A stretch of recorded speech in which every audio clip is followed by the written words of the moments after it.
Good evening everyone. শতাব্দীর কিচেনে আপনাদের সবাইকে স্বাগত জানাই।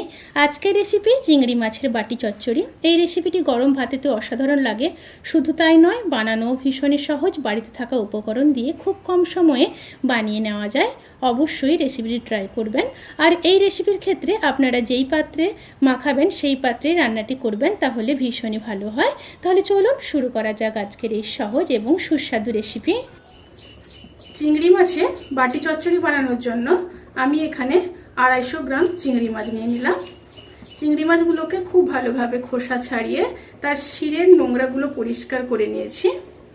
এইভাবে কিন্তু শিরের নোংরাগুলোকে পরিষ্কার করে নিতে হবে।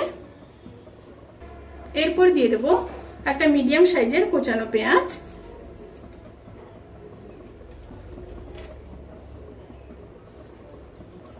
আর দিয়ে দেবো ঝিরিঝিরি করে কুচিয়ে রাখা একটা ছোট আলু, দিয়ে দেব বেশ কিছুটা ধনেপাতা, 4টা চেরা কাঁচা লঙ্কা, একটা টমেটো, 1 চামচ পেঁয়াজ বাটা, 1/2 চামচ আদা বাটা, 2 চামচ কালো সর্ষে বাটা। এই রান্নার ক্ষেত্রে কিন্তু অতি অবশ্যই কালো সর্ষে বাটাটা দেওয়ার চেষ্টা করবেন, তাহলে কিন্তু তরকারির টেস্ট অনেক ভালো আসবে। পরিমাণ মতো লবণ, 1/2 চামচ জিরের গুঁড়ো, 1/2 চামচ হলুদ গুঁড়ো, আর দিয়ে দেব 1/2 চামচ লঙ্কার গুঁড়ো।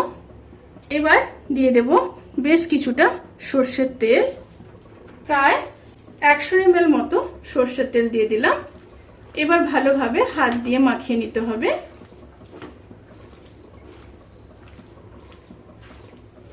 সর্ষের তেলটা কিন্তু অতি অবশ্যই একটু বেশি করে দেবেন। এই রান্নার ক্ষেত্রে কিন্তু সর্ষের তেলটা খুবই গুরুত্বপূর্ণ। খুব ভালোভাবে মেখে নিতে হবে। মেখে নিয়ে 10 থেকে 15 মিনিট ম্যারিনেশনে রাখতে হবে। আর দিয়ে দেব অল্প জল।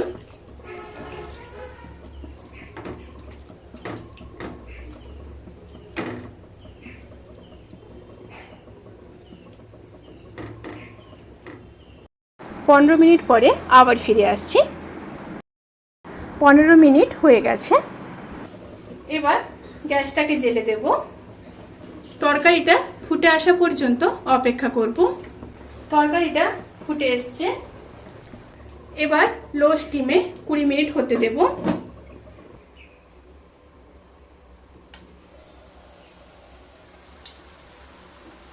চিংড়ি মাছের বাটি চচ্চড়ি কিন্তু সার্ভ করার জন্য একদম রেডি। মাঝখানে কিন্তু আমি 2-1 বার ঢাকনা খুলে নেড়ে নিয়েছিলাম। এবার গ্যাস অফ করে দেব। গ্যাস অফ করে 10 থেকে 15 মিনিট স্ট্যান্ডিং টাইমে রেখে তারপর সার্ভ করব। ভিডিওটি কেমন লাগলো প্লিজ কমেন্ট করে জানাতে কিন্তু ভুলবেন না। যদি ভালো লেগে থাকে তাহলে সাবস্ক্রাইব করে পাশে থাকা বেল আইকন প্রেস করে নোটিফিকেশান অল করে রাখবেন। তাতে করে আমি যত রেসিপি দেব সমস্ত লিঙ্ক আপনাদের কাছে পৌঁছে যাবে। আপনারা সবাই ভালো থাকবেন, সুস্থ থাকবেন, সাবধানে থাকবেন। আজকের মতো এই পর্যন্ত। পরের ভিডিওর জন্য অপেক্ষা করুন। টাটা।